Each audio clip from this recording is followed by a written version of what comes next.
This is Don't Get Me Started. This is a conversation about advertising. And here is your host, freelance creative director and creative circus department head, Dan Balser. Welcome back to another episode of the podcast. We are back with our little recorder with Kate Carter. Oh my God, I'm so excited for Kate Carter. First of all, she can't tell because I'm inside. I'm kind of holding my excitement in. But it's so great to see alumni who are out there killing it come back to school and impart wisdom that was very quickly learned and very, very poignant wisdom shared with the students today that I've said this 100 times on the podcast. I always wonder if it makes sense to them because it's abstract. It's practical to me, and at some point they're going to say, oh, this is what that person from Anomaly said at forum that time. Right. Oh, now I get it. I've been saying it. Right. Make stuff, all that kind of stuff. We're going to get to that in a second. So in case you haven't done your homework and looked up, this is the listeners I'm talking to now. If you haven't done your homework and looked up Kate on the internet, she graduated from the Creative Circus in 2013, not that long ago. I did not realize until 5 minutes ago that she had worked before she came to school in Washington, working in the United States Senate. And I'm very curious about how you ended up at ad school from there. RGA, started off at RGA, went to J. Walter Thompson for a brief year and a half, went back to RGA, then spent almost a year at Droga 5 before going to Anomaly, where she is currently an ACD at Anomaly. I don't have a list of the work that she's done. We may talk about some of the work, but the calculator for JET, some work for, I don't know, who was the client with the Cindy Gallop piece? It was Pay Scale. Okay, so Pay Scale. And the Muse.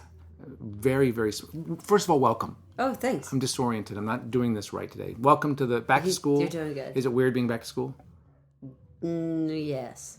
Yes. Yes and no. Yeah, it's awesome. I mean, it hasn't changed, but has changed a lot. Well, every face is different. That's the weird thing, right? Yeah. You don't recognize anybody. And things look a little more upscale, but it still has that Oh no, it's pretty gross. seedy ad school. It does have a little seed. In a good way, though. You need that. The pay scale thing, which I loved what you talked about this. So this was I love what you said, and I'm just going to talk about this for a second, and hopefully I'll end up with a question. But I love the idea that we talk about the problem, we talk about the issue, and people are aware of the facts, and women are underpaid, and so what is a company just all of a sudden supposed to go look at their spreadsheet and start giving people more money? No. Somebody has to have an actionable thing they can do. Right. So you guys solved the real problem and created a chat bot to coach someone through asking for more money. I just think that's so cool. Yeah, it was really... it's like Audi, I think, they did a Super Bowl spot that was the female driving. Mm-hmm. It was an equal pay Super Bowl spot. And then it came out that they were underpaying their female employees. Oh, great. It's just It's one of those situations where it's if you're going to be a company and you're going to do something in that space, just saying the problem is a problem and not having the infrastructure built in is not good. Yeah, but dude, everything. Is advertising's job to say, guess what, the world's warming up and we're all going to die? Or is advertising's job to say, okay, so here's something you can do to actually maybe fix the thing? And that's the difference between the way you approach it and the way Anomaly, frankly. Is this from Anomaly?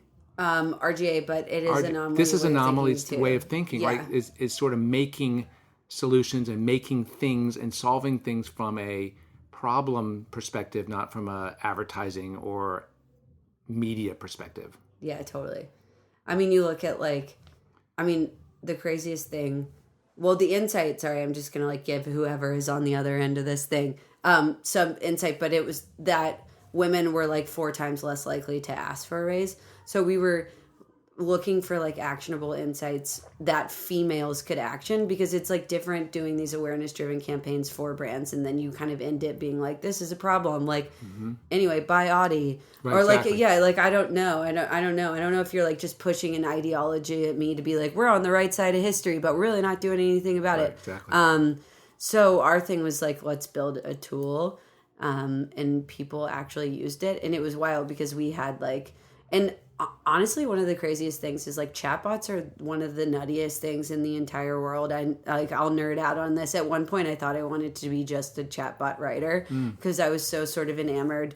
Like they even have like sentiment like scanning where they can like change behavior based on like if the customer's angry or if the person on the other side of it. So they're like truly an intuitive, like it's like an intuitive conversation with a person. How granular does that get? Does it scan just for language, or does it take into account how long does it take to reply, stuff like that? I think a lot of that. Like I don't know the exact like tech, but I know that it's like looking at like a customer service bot understands where like what level of frustrated you are or happy or you know, and they're gauging their responses, digitizing and like writing those in real time. The bot is but it's nuts, and they're like such a crazy thing. But what we realized is like everyone was using bots as bots. They were like, oh, it's just a robot. And we were like, no, it needs to feel like this is a very intimate conversation that you need to have. It's about getting a raise. That's like not easy to do. And especially for women, because they're like less likely to sort of talk about themselves in a way that's, you know, like overly confident or, you know, because you kind of have to go. Or deserving. Yeah, or deserving. Because there was even data that like women have to be like 100%, you know, confident that they can get a raise or they deserve it. And men are like cool with like 50%. And I'm not saying that's like bad or good on either. Saying it's just like a gender dynamic that we were like researching into. So two things we were like, okay, it needs to feel like a person on the other end of this thing. And then secondly, like a bot gives it the opportunity to be like a private conversation. Right. So they could like be... So you're just you and your screen. Yeah. There's literally nobody involved. Yeah, but you feel like you're talking to someone who's like driving you through this That's really experience. Smart. So it was wild how like, but we had to make all of these insane decision tree. Like, I mean, this stuff is so nerdy, and if anyone's asleep, like, I'm not. I think it's really cool. But like moments where we were like, okay, well, we wanted to tell people they should ask for as much money as humanly possible, but we actually figured out from PayScale that if you ask like well and above what you deserve, it's actually like it can hinder your ability to get a raise. That's everybody's fear, though. That's a huge thing. I know. So we had to ask because they're just going to say no, and they're going to fire me or whatever. Right? No, it's true, and actually, like they had data that said it actually does hurt you, like from a career standpoint. So what we had to do was, but Sydney Gallup's like whole message was that ask for as much like what you think you deserve, even if that's, you know, like words you can't even say out I loud. loved her. You know, what she said was ask for the biggest number you can without laughing. Yeah. Which is like completely in contradiction of the data. Right. Which PayScale was like, no, don't ask for like well and above. So what we had to do is we had to start the experience where we had to ground the user in reality. So we started them with their like with the market average. So they understood Very immediately helpful. From Glassdoor or something? Where do you get that? From PayScale, which is like more involved Glassdoor. Because Glassdoor is self-reported? Yes, and then PayScale is like actually from companies.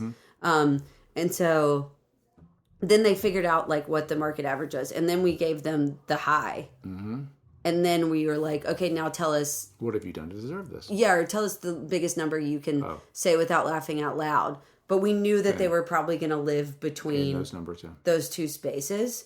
So it was like data rooted, but it still had the confidence and the personality of Sydney Gallup to be like big and, you know, whatever. Brash. Anyway, that's my 2 cents on that. If anyone wants to ask for raise, but you enjoyed you enjoyed the nitty gritty. This is the thing that I wanted to talk to you about, because you seem like looking at your career thus far, it seems to me like you actually revel in the making part.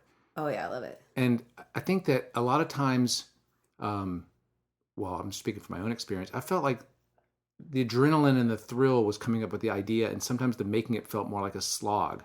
So for you, it's kind of the opposite. So not that the idea part's a slog, but like the making it is sort of the enjoyable component of it.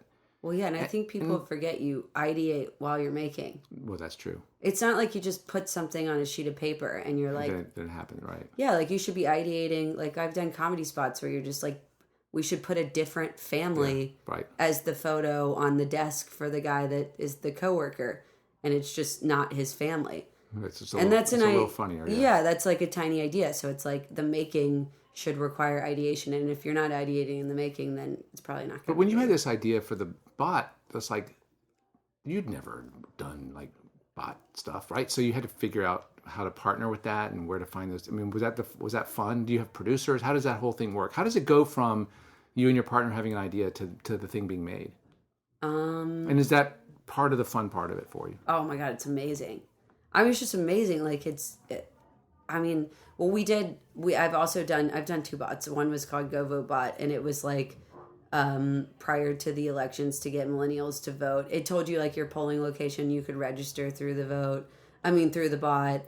It I think 100,000 people registered to vote through it. So it was amazing. And that one was even harder because we had to link it to all local polling information, and each one of them had different rules and different openings and whatever, and then they had different requirements you had to bring. So the ability, I mean, that all that back end stuff is just, I credit Bradley Jacobson. He's just an insane UX person. But I think there's something really crazy about meeting people who are as in it as you are. That's cool. Yeah. And he was as in it as I was, that him and I were arguing at 2 a.m. in the morning over the opening, of or a push notification. And he's like, well, my girlfriend thinks it should be this. And I'm like, well, Brad, your girlfriend's not in the present. She's not a part of this. Right. And I'm like, we can't have, but it was just passionate people will figure it out. Yeah, that's awesome. So what has been so far sort of the most fun that you're still very early on. And you've done some great stuff and invented a game. By the way, listeners, if you haven't already checked out Kate's stuff, Kate number 2 Carter, so that's Kate2Carter.com. You got to check out her website because there's so many little wonderful nuggets in there. But what has been the fun? What do you look back and say, this was awesome, and what about it made it fun? Is there anything that kind of stands out as a highlight so far? Gosh.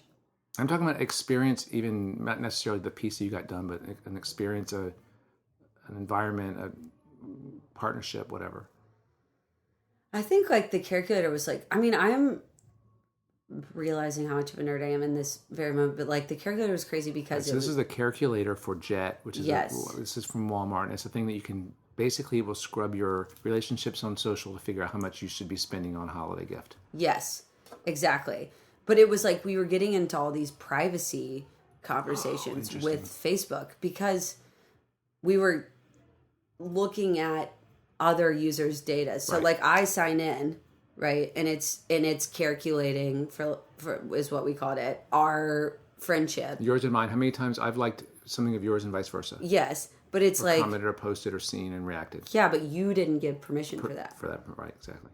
But we were in talks with Facebook about privacy, and you're this is an ad campaign that's meant to be comedy. Yeah, but you worked in government. You're ready for these. Oh yeah, you know I can handle it. From Washington. I was on the Committee of Appropriations. Yeah, it was brutal. And I come from an attorney dad. I was brought my briefcase. So you got the credentials. No, but that's fascinating. You never expected that to happen either. But you're saying that was fun. I just loved it. Yeah. I mean, I've had a lot of fun. Advertising is a whole lot of fun. We made a game called Alternative Facts and sold it to As Seen on TV. That was wild. Even when we went into As Seen on TV, they had the big, one of their best products is that foot scraper. Right. What was it? It just scrapes thing? Yeah. Okay. And they had just a life-size foot scraper. So when you went, this is in New Jersey. That tracks. And then there was all of these there was this guy who's the As Seen on TV guy. He's this mobster dude, and there were just photos of him everywhere, Godfather style with every celebrity ever. And then there's this big just foot, I don't even know, scraper thing. I forget what it's called. Right. In there, and we were just here's our card game. But I mean that I think advertising is one of the few industry, or one of the few careers that exist that you could start off being a copywriter and you could end running a multi-million-dollar app, because you really just cool. All this, you're garnering skill sets, and you're that I wasn't going to say that's really cool. Yeah. What I was going to say is because you're thinking about society and insights and culture in a way that in your problem solving as your job. You just make a product. Yeah. My friend Eping made this towel called tortilla towel. It just literally looks like a tortilla, and it's Tortilla round. what? Tortilla towel. Towel. And people just lay out on it, but it's like a huge hit, and people love it. Yeah, and she just it's like in a beach towel too, but it like is wrapped like a taco, and that's kind of crazy. But it's just like ad people that I know are like, it's more than they don't just like go to work every day and write a tagline or like. It's just like they're constantly doing things that are above and beyond the sort of Call of Duty. And I think out of that, like, you could just like run a company. Yep. Listeners, I want you to know that I do hear that music. Our wall is shared with the Dark Studio. There's a shoot going on. And I'm not going to go in there and tell them to turn it down because I can hear Kate just fine. And I'm apologizing for the background noise. We're just going to live with it. We're just going to go with it. Yeah, it's nice. We don't know what it is, but...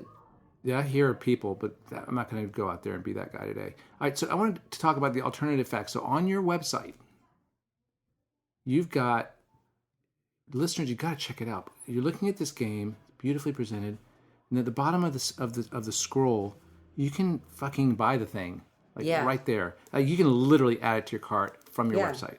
And first thing I thought when I saw that on your website, I was like, Kate, you've always been...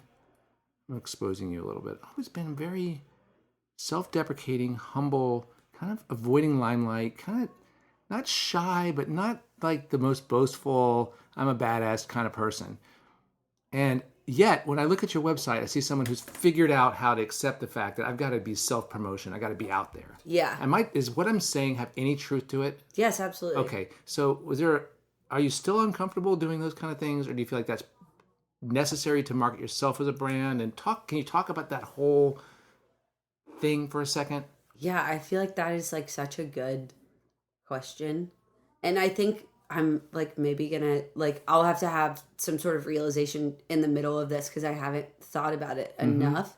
I believe that that's a part of the game. And I also believe that something I just think, for example, when we were doing the Cindy Hannon bot, right? Or Cindy Gallup, I don't know what to say, Hannon. The bot, whatever, I can't remember what this woman's name was, but basically the infrastructure that we built the bot on is this female-led coder who just is the only bot woman that's out there. And she loved me and I loved her. And it's that's a connection. I'm just, I don't know if it's as much an opportunity. I don't know if it's as much my goal to self-promote as it is to put myself into different areas of advertising or areas of industry and familiarize myself with those people and those challenges. Do you feel okay? So was this first? Okay, I can't tell sometimes if someone if they're insecure or if they just think they sound like a douchebag if they self-promote. If you were insecure in school, have you found some confidence? And oh yeah, okay, I want to get every press headline ever. I mean, that might sound greedy, but no, that's excellent. I mean, but I think it's just honest. You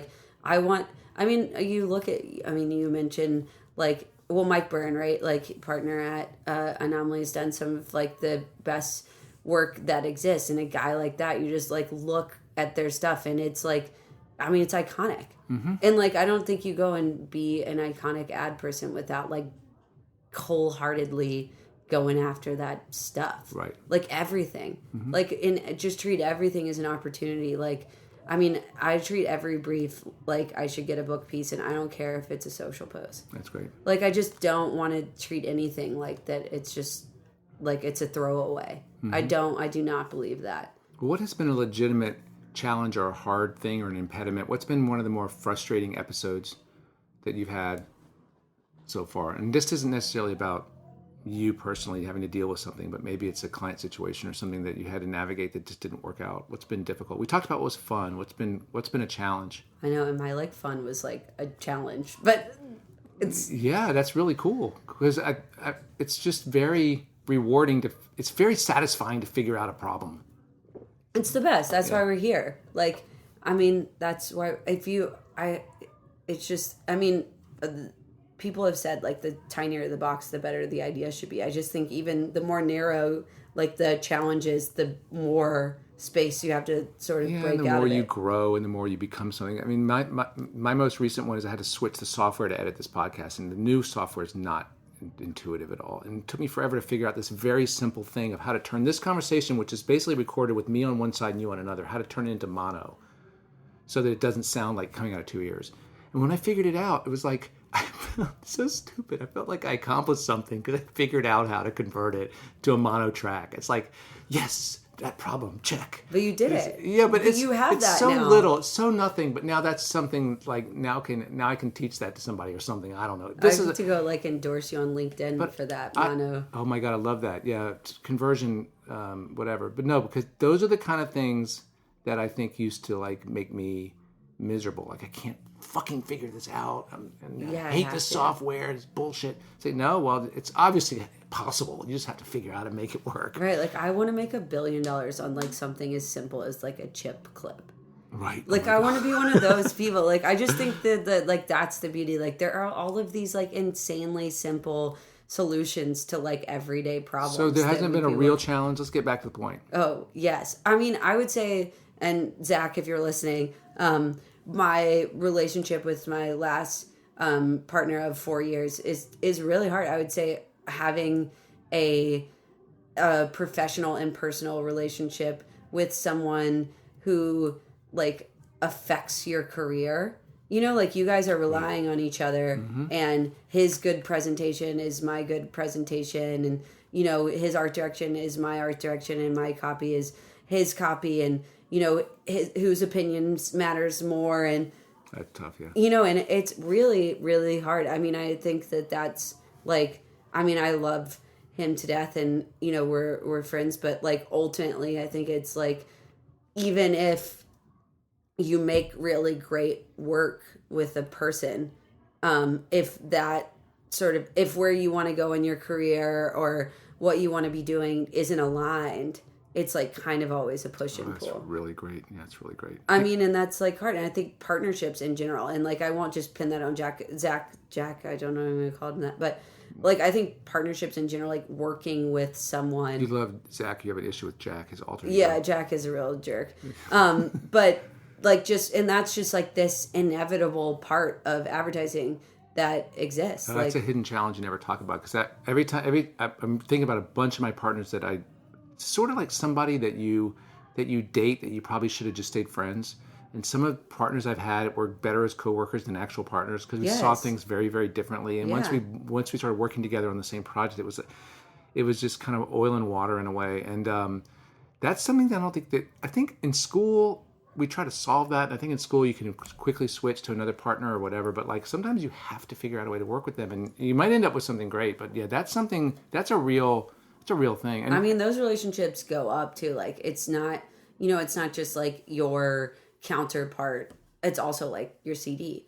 You know, like if you guys don't see eye to eye on how something should be executed or the way it's done, it's like, you know, it's navigating that is incredibly hard. Really hard. So far, we've talked a little bit about sort of how you're dealing with things, but what do you think it is about you what personal trait do you think has served you well so far? What is it about you yourself that's been advantageous or served you well?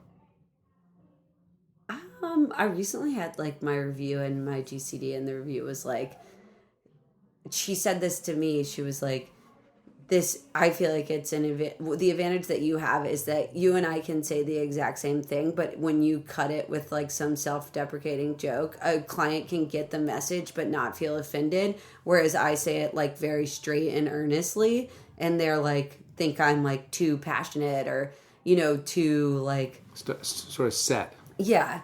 And it's just like you're not moving or you're not working with me. So I think like this sort of ability to to have a sense of humor about like being told no, and then also like using that as a sort of an opportunity to joke your way into a yes. You don't get angry? I mean, yeah, I get really frustrated, but I think it's important to like, I think it's really important for the clients that you're working on to know that you're on the same team. Right. I think the minute they start feeling like, you're in this for you, and you're like that. Like that's, I mean, there is a huge fucking like war with in-house agencies and agencies right now. Like every single big brand that exists is like, we can do this ourselves. And the truth is they can. They can produce it. They could hire a writer. Maybe not as well. Well, definitely not as well as we could do it. But like they're kind of being like the push and pull of like the agency and the brand relationship is become really difficult because they're all sort of moving more into this like in-house space where it's like, okay, if you guys are going to continue to sort of disagree with us on everything and push back on everything, like we're just going to take this work and do it ourselves. And that's scary. Yeah. So I think it's really important to like create some sort of like understanding. And I think Anomaly does an absolutely amazing job at this, to say that like and I think they mean it. Like Anomaly doesn't even have like a PR team. Anomaly, I can't think of, I'm sorry I interrupted you. Yeah. I can't think of an agency that articulates brand truth better than Anomaly does. Yeah, there's Dick's and Budweiser. Two things that just come out of my head. Budweiser, right? Yeah. Like, it's just so right for that brand. The stuff that Anomaly has done for those brands. And this comes from Mike. Right. No, this he's comes the best. from Mike, who understands truth as well as anyone I've ever met in this business. And also, I think they take, like, they're not, I think some agencies, they, like, bring a line, and the line is just great, and it makes sort of sense for the brand, but they're trying to sell the line because the line is great. I think what Anomaly does is, like, they just dive into, like, the history of the brands and what they're trying to, I mean, they almost act as, like, consultants at the beginning. Right. And then once we get to that, like, advertising part of it, like, it's all rooted in this, like, shared mutual interest of like, this is what we want to do moving forward, or this is what we want to turn this company into. And it happens to be advertising. Yeah, and it happens to be advertising. Right. And maybe sometimes it's not, but it's just like, you know, I think that's super important. And I think every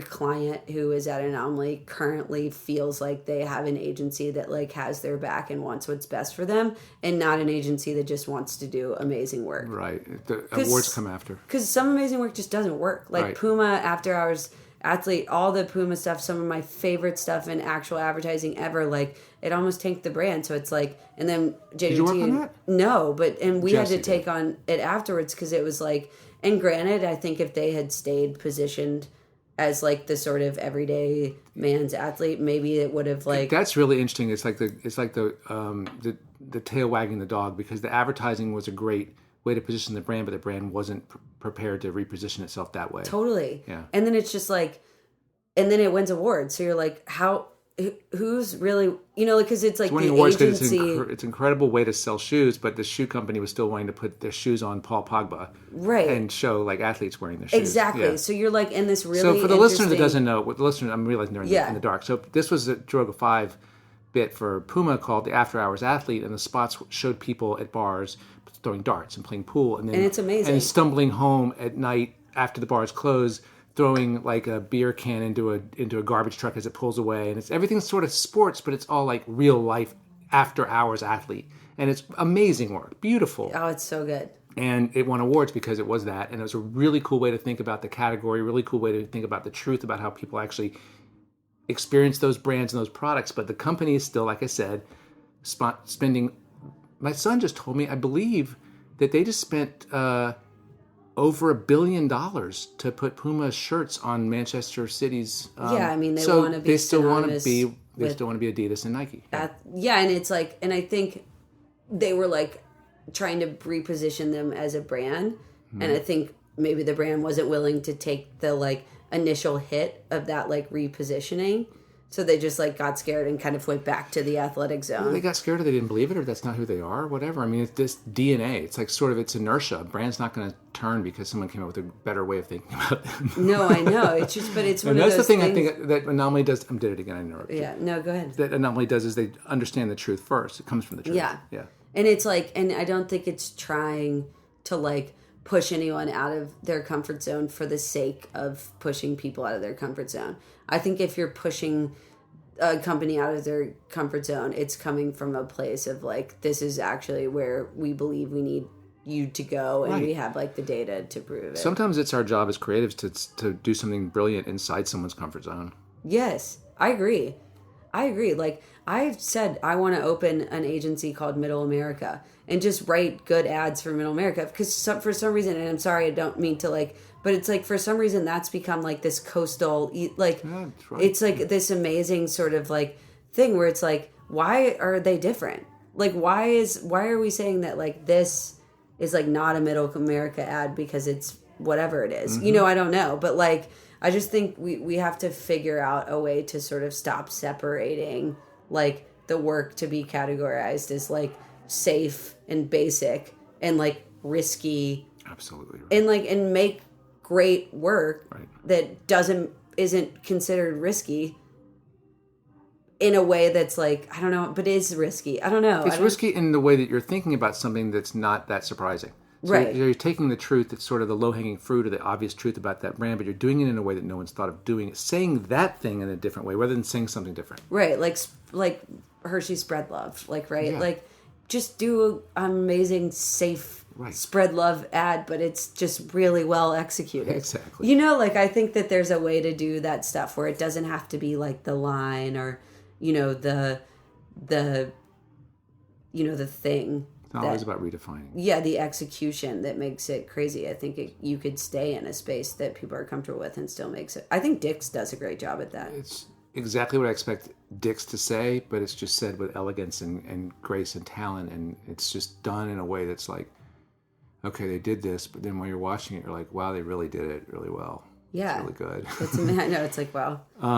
So I'm just curious personally, like, again, this may be too personal to ask you the question, but like, what are your aspirations? You talk like someone who is running an agency. You see the big picture. You sort of have a high altitude view of what advertising's role is. Where do you see yourself? Do you aspire to be a creative director? Have your own shop? What have you ever thought about it? Are you still? Because one of your tips with students was think short term. I know, right? But have you thought about that? Because it sounds to me like a no-brainer. Has that crossed your mind? Yes. I think it's like, I mean, I want to be, I don't know. I think about like when I'm going to bed at night, I'm always like thinking about agency models because I think the model is changing, and I think the agencies that like adapt, but are the ones that like are gonna like kick butt. And I think agencies have like notoriously, you know, adapted, but then you have agencies like Widen and sort of Anomaly that like are what they are and maybe don't ever have to just because of their like. Well, Mike wanted something different. I mean, like, you're kind of sounding like a younger Mike with hair, because Mike basically was saying when Anomaly's fundamental, I believe, and Mike, if you ever hear this, you can correct me on it. I believe part of the objective of the agency was to come up with solutions that aren't advertising, products and brand extensions and a whole different model for not just coming and saying we're going to do a TV commercial or Right. TV campaign. So to me, I don't think that that's all that separate from what I think that's why they called it Anomaly. Yeah, no, and I think they still do a lot of that stuff. But you're right, like we do a lot of above the line, like 360. Oh, yeah, there's words for that. Sorry, I should have known those words. What? Above the Yeah, line, 360. I should have known yeah, those words. Yeah, write it down. But we do a lot of that, like bigger global, you know, traditional ad campaigns, and they're well done. But yeah, we do. It's not all like It's a component. product. It's part of it. Yeah. Right? So, did you realize what you just said? You said at night, when you go to bed, you think about agency models. Yeah, that's my two new ones are, like One Brainstorm. That's all it's called. They're kind of rooted in the same space, but you just go to the agency and you give them like 1 day of brainstorms, and they just pay for that. That's really interesting. You know, my wife Lisa, we were at one of these fundraiser things, And someone had, and she put as an auction item 2 hours of her consultant time, like 2 hours for ideas for startups, how to position yourself. someone buy it? Yeah, I think someone spent like a lot of money on it. Yeah. See, it's nuts.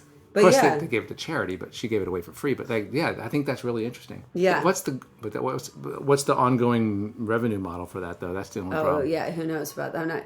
The reason why Starbucks is successful is because people want more tomorrow. Right. They want it. Yeah. They want it again tomorrow. Yeah, they want to. Thanks for talking to me. Yeah. This was not difficult, was it? No, not at all. Listeners, you can reach Kate at kate2carter.com as her website, or kate2carter@gmail.com. Gmail is the free Google Mail service. kate2carter@gmail.com. You reach me at danspodcast@mac.com. Like the podcast on iTunes and follow the podcast on Facebook at DGMS Podcast. I'll be back with another episode soon. Kate, thank you so much. Yeah, no problem. Listeners, thanks for listening. Till later. Bye-bye.